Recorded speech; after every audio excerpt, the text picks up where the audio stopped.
वालेकुम। हम फार्माकोकाइनेटिक्स के प्रिंसिपल्स की बात करेंगे और ये पार्ट 1 है, तो इसमें हम शुरू के 2 प्रिंसिपल्स की बात करेंगे। फार्माकोकाइनेटिक्स इट इज़ बेसिकली कि आपकी बॉडी जब कोई ड्रग उसमें डाला जाएगा और जितनी देर तक आपकी बॉडी में ड्रग रहेगा तो आपकी बॉडी ड्रग के साथ कैसे इंटरेक्ट करती है या what the body does to your drug, that is referred to as pharmacokinetics. और इसके 4 प्रिंसिपल्स हैं: एब्जॉर्प्शन, डिस्ट्रीब्यूशन, मेटाबॉलिज्म, एलिमिनेशन।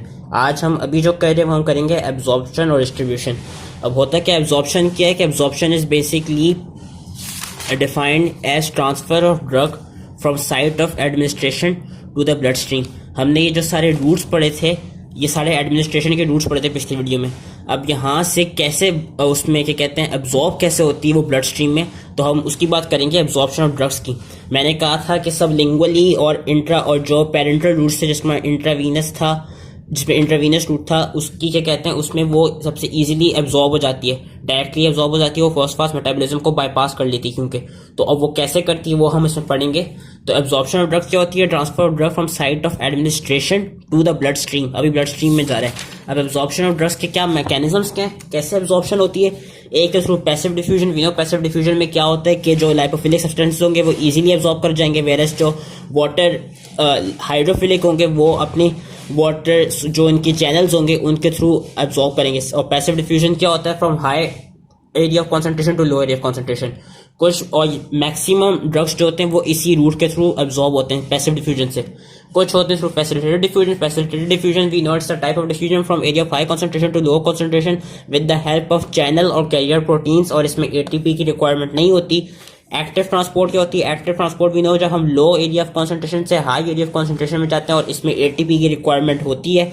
और कुछ drugs through endocytosis and exocytosis जाते हैं। इसमें we know endocytosis exocytosis basically वो ड्रग्स जो कि काफ़ी हैवी हो या जिनका साइज काफ़ी एक्सेप्शनली लार्ज हो, वो ड्रग्स इनके थ्रू आपके बॉडी में अब्जॉर्ब होते हैं। ये डिफरेंट मैकेनिज्म्स हैं। अब कौन से ऐसे फैक्टर्स होते हैं जो कि इन्फ्लुएंस करते हैं एब्जॉर्प्शन को? एक तो सबसे पहला है इफेक्ट ऑफ पीएच। जितने भी ड्रग्स होते हैं ना वो या तो वीक आपके मोस्ट जितने भी आपके ड्रग्स होते हैं वो तो या तो वीक एसिडिक फॉर्म में होते हैं या वीक बेसिस की फॉर्म में होते हैं। अब वी नो कि दोनों जो वीक एसिड्स और बेसिस हैं ये इस तरह फिर डिसोसिएट कर जाते हैं। ये एसिडिक ड्रग दिखाए हुए ये डिसोसिएट करेगा उसमें अपने ड्रग में और जो H+ आयन है, और बेसिक ड्रग का दिखाया हुआ है कि वो इस तरह के कहते हैं डिसोसिएट करेगा प्रोटोनेटेड हाइड्रोजन फॉर्म में और जो ड्रग है। अब होता क्या है जितने भी जो ड्रग्स है ना जब वो एब्जॉर्ब होते हैं तो वो जब सेल मेम्ब्रेन से एब्जॉर्ब होते हैं तो वो अपनी न्यूट्रल फॉर्म में होते हैं। अब होगा क्या कि जो वीक एसिडिक ड्रग्स होंगे ना वो अपनी न्यूट्रल फॉर्म में कब होते हैं? जब वो H+ के साथ बाइंड हुए होते हैं। तो जो एसिडिक ड्रग्स होते हैं वो इस फॉर्म में एब्जॉर्ब होते हैं सेल मेम्ब्रेन में, जिस तरह यहाँ दिखाया हुआ भी है कि जो HA वाली फॉर्म है वो डायरेक्टली एब्जॉर्ब हो जाएगी बॉडी के कंपार्टमेंट में, वेयरएस जो उसकी डिसोसिएटेड फॉर्म में वो एब्जॉर्ब नहीं हो पाएगी। वेयरएस जो बेसिक ड्रग्स होते हैं, बेसिक ड्रग्स में हम देख सकते हैं कि वो जब अपनी डिसोसिएटेड होते हैं जब वो डिसोसिएटेड होते हैं तब वो न्यूट्रल फॉर्म में होते हैं। वेरस जब वो H+ के साथ अटैच हुए होते हैं तो उन पे नेगेटिव चार्ज हो होता है बेसिस पे। तो जो बेसिक ड्रग्स होते हैं वो क्या होते हैं? वो डिसोसिएट होके एब्जॉर्ब होते हैं बॉडी के अंदर। ठीक है। और कौन से फैक्टर्स हैं? Blood flow. ब्लड फ्लो क्योंकि वी नो कि एब्जॉर्प्शन क्या है कि सिस्टम आपकी जो सिस्टेमिक सर्कुलेशन जो absorption is basically systemic circulation में जाना। अब जिन जिन जगहों पे ब्लड फ्लो, जिन जिन ऑर्गन्स में ब्लड फ्लो ज़्यादा होगी, जिस तरह स्मॉल इंटेस्टाइन वहाँ पे एब्जॉर्प्शन ज़्यादा होती है, वेरस जिन जगहों पे आपकी ब्लड फ्लो कम होती है उधर एब्जॉर्प्शन कम होती है, जिस तरह stomach. It depends on surface area. We know कि जो स्मॉल इंटेस्टाइन है वहाँ पे काफ़ी माइक्रोविलाइज होते हैं, ब्रश बॉर्डर्स होते हैं, जिसकी वजह से सरफेस एरिया इंक्रीज होते हैं, जिसकी वजह से वहाँ पे ज़्यादा इंक्रीज एब्जॉर्प्शन होती है ड्रग की। Contact time at absorption surface वे भी हमें पता है कि कहते हैं। इसमें इस तरह इसको नोट कर सकते हैं कि जब डायरिया होता है, डायरिया में क्या होता है कि आपके जितने भी जो भी कंटेंट्स होते हैं जीआई ट्रैक्ट में वो ज़्यादा जल्दी से पास हो रहे होते हैं, जिसकी वजह से उनका जो कॉन्टैक्ट टाइम होता है स्मॉल इंटेस्टाइन के साथ वो कम हो जाता है क्योंकि वो ज़्यादा जल्दी से निकल रहे होते हैं। वी नो डायरिया में क्या होता है तो उस वजह से वो ईजिली एब्जॉर्ब हो नहीं पाते। तो contact time at absorption surface it also determines कि how will the drug get absorb. अगर तो कॉन्टैक्ट टाइम ज़्यादा होगा एब्जॉर्प्शन सरफेस के साथ तो ड्रग इजीली एब्जॉर्ब हो जाएगा। अगर कॉन्टैक्ट टाइम कम होगा जैसे इस केस में डायरिया के केस में या उस केस में जब कोई ऐसी कंडीशन हो जिसकी वजह से ड्रग जो है वो स्टमक से आगे स्मॉल इंटेस्टाइन पे जा ना पा रहा हो तो उस केस में भी क्या होगा? एब्जॉर्प्शन जो होगी वो कम होगी क्योंकि जब स्टमक से आगे आ ही नहीं पाएगा स्मॉल इंटेस्टाइन तक ड्रग तो वी नो वहाँ पे क्योंकि सरफेस एरिया भी कम होता है तो वहाँ पे जो ड्रग होगा वो ईजिली एब्जॉर्ब नहीं हो पाएगा। बाकी उन्होंने ये दिखा हुआ है कि also the presence of food in the stomach dilutes the drug and slows gastric emptying, जिसकी वजह से ड्रग जो है वो एब्जॉर्ब, वो क्या कहते हैं, स्लोली एब्जॉर्ब होता है। बेसिकली ये बता क्या रहे हैं कि हमें देखें कि जब भी हम कोई दवा लेते हैं वो हम खाने के बाद लेते हैं या खाने से पहले लेते हैं। हम खाने के साथ नहीं लेते, वो खाने के साथ इसलिए नहीं लेते क्योंकि अगर हम खाने के साथ कोई दवा लेंगे तो होगी क्या कि जब वो स्टमक में जाएगी, स्टमक में एक तो फूड भी होगी और ड्रग भी होगी, तो होगा क्या कि जो स्टमक होगा वो ड्रग को डाइल्यूट कर देगा। उससे क्या होगा कि उससे जो स्टमक की गैस्ट्रिक एम्पटिंग होगी वो स्लो हो जाएगी, और जब वो स्लो हो जाएगी तो फिर जो ड्रग होगा वो फिर स्लोली जाएगा स्मॉल इंटेस्टाइन पर, और जब वो स्लोली जाएगा स्मॉल इंटेस्टाइन पे तो फिर वो वी नोस के वो स्लोली एब्जॉर्ब होगा। लास्ट में उन्होंने दिखाया हुआ expression of T glycoprotein. T glycoprotein basically ये प्रोटीन एक ट्रांसमेम्ब्रेन प्रोटीन है, इन्होंने यहाँ पे दिखाई हुई भी है। इसका काम क्या होता है, ये ड्रग्स को, जो इंट्रासेलुलर ड्रग्स होते हैं उनको ये बाहर फेंकती है, एक्स्ट्रा सेलुलर एनवायरनमेंट में फेंक देती है। ये बेसिकली ये ड्रग्स को पंप आउट करती है। तो जिन जिन जगहों पे जो पी ग्लाइकोप्रोटीन है, जिन जगहों पे जिस तरह आपकी kidneys, placenta and brain capillaries आ गई एंड लिवर, जहाँ पे इसका एक्सप्रेशन सबसे ज्यादा होगा ना, वहां पर ड्रग एब्जॉर्प्शन कम हो रही होगी क्योंकि वो क्या कर रही है, वो ड्रग को अंदर से बाहर फेंक रही है। तो जिन जगहों पे पी ग्लाइकोप्रोटीन ज्यादा होगी वहां पर ड्रग की एब्जॉर्प्शन कम होगी, वेरस जहां पे वो कम होगी वहां पे ड्रग की एब्जॉर्प्शन ज्यादा होगी। उसके बाद बायो अवेलेबिलिटी में मैंने पिछली वीडियो में भी बायो अवेलेबिलिटी का बहुत दफा जिक्र किया था पर बताया नहीं था। Bioavailability it is basically the rate and extent to which an administered drug reaches the systemic circulation. और मैंने कहा था कि जो आईवी होती है उसकी बायो अवेलेबिलिटी ज्यादा होती है, 100% होती है। क्यों? क्योंकि उसमें जब हम ड्रग कोई भी देते हैं इंट्रावीनस के थ्रू तो वो डायरेक्टली सिस्टेमिक एब्जॉर्प्शन में चला जाता है, वो गट में नहीं जाता, वो जीआई ट्रैक्ट में नहीं जाता, और वो वो जीआई ट्रैक्ट में नहीं जाता, जिसकी वजह से उसकी एब्जॉर्प्शन ज्यादा हो जाती है और वो फर्स्ट पास मेटाबॉलिज्म को बाईपास कर देता है। अब ये फर्स्ट पास मेटाबॉलिज्म होता क्या है? Basically first pass metabolism is this, जो उन्होंने यहाँ पे दिखाया हुआ है। क्योंकि मैंने कहा एब्जॉर्प्शन इज एडमिनिस्ट्रेशन, इस एब्जॉर्प्शन बेसिकली वो है कि ड्रग अपनी जिस साइड से भी एडमिनिस्टर हुआ है वहां से वो सिस्टेमिक सर्कुलेशन में आ जाए। जब हम कोई ओरली ड्रग लेते हैं ना, उसमें क्या होता है कि उसमें वो ड्रग पहले जाता है जीआई ट्रैक्ट में और यहाँ से स्मॉल इंटेस्टाइन से वो फिर पहले चला जाता है पोर्टल सर्कुलेशन में। पोर्टल सर्कुलेशन चाहती है लिवर में, हेपाटिक पोर्टल वेन के थ्रू, फिर पोर्टल सर्कुलेशन के बाद वो जाता है सिस्टेमिक सर्कुलेशन में। अब मसला क्या होता है कि जो लिवर होती है, liver is a site of drug metabolism.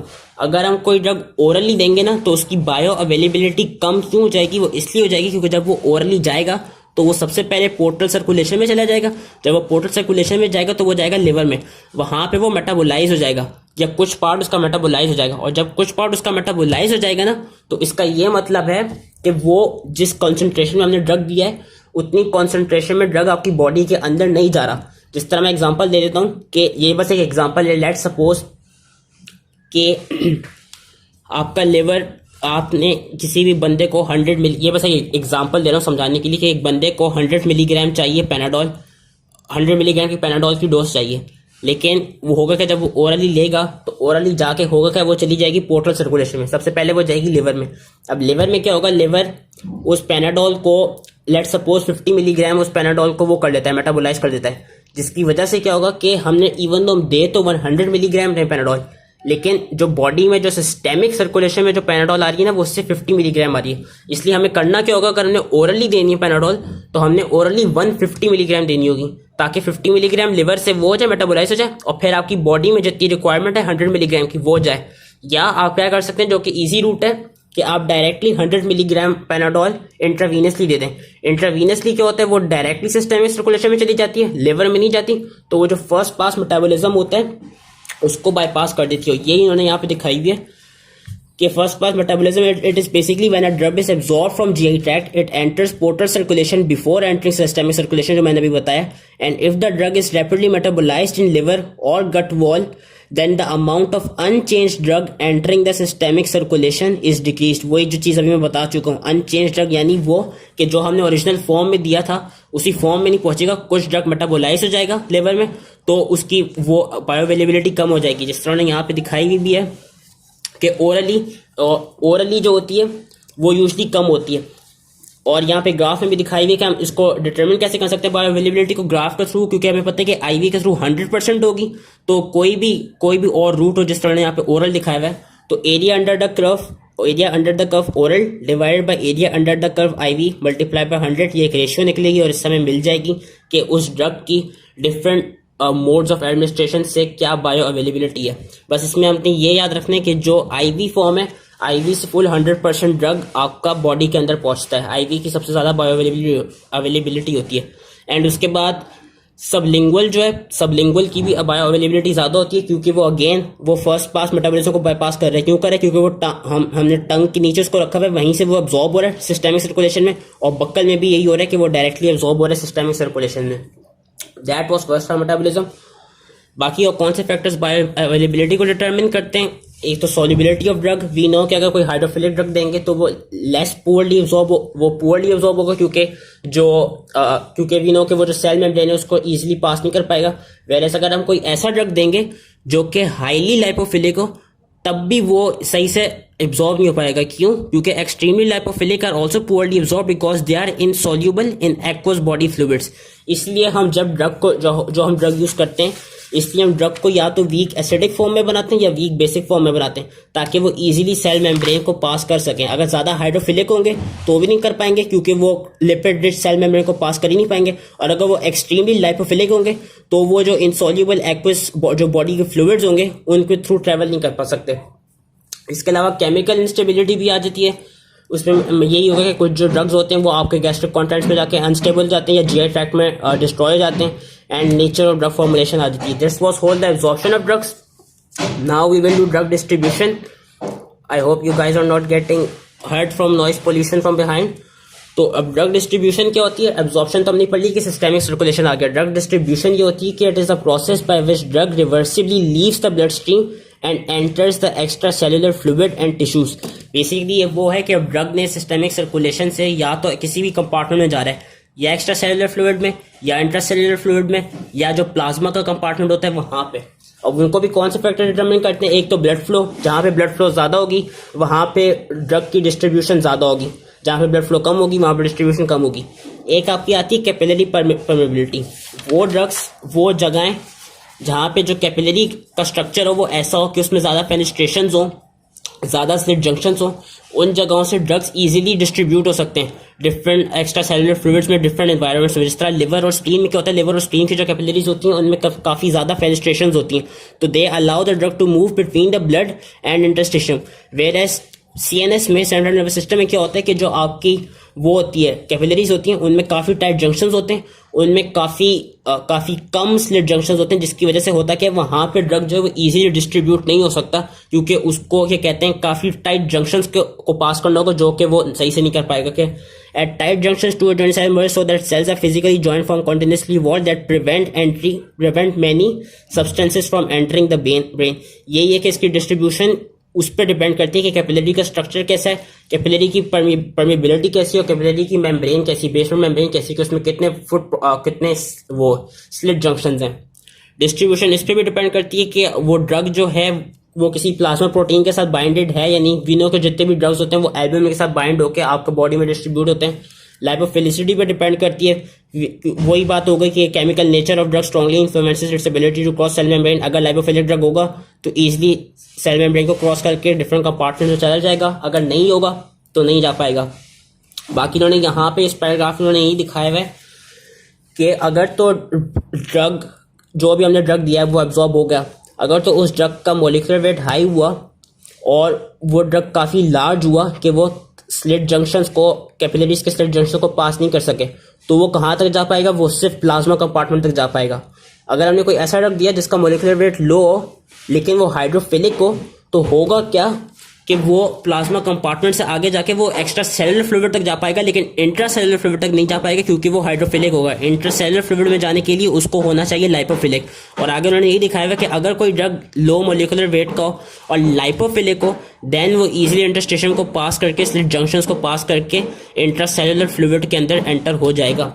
Basically अगर आप कोई ड्रग देना चाहते हैं जिसको आप चाहते हैं कि वो इंट्रा सेलुलर फ्लूइड वाले कंपार्टमेंट तक डिस्ट्रीब्यूट हो, तो यू शुड मेक श्योर कि वो ड्रग का जो मोलिकुलर वेट हो वो लो हो और वो काफ़ी लाइपोफिलिक हो। अगर हमने कोई ऐसा ड्रग देना है जो हम चाहते हैं सिर्फ प्लाज्मा के लेवल तक जाए, तो हमने उस ड्रग को हाई मोलिकुलर वेट में बनाना होगा या उसको एक्सट्रीमली प्रोटीन बाउंड बनाना होगा, और हमने उस ड्रग को क्या कहते हैं ऑल्सो थोड़ा हाइड्रोफिलिक बनाना होगा कि वो काफ़ी अंदर तक ना जा सके।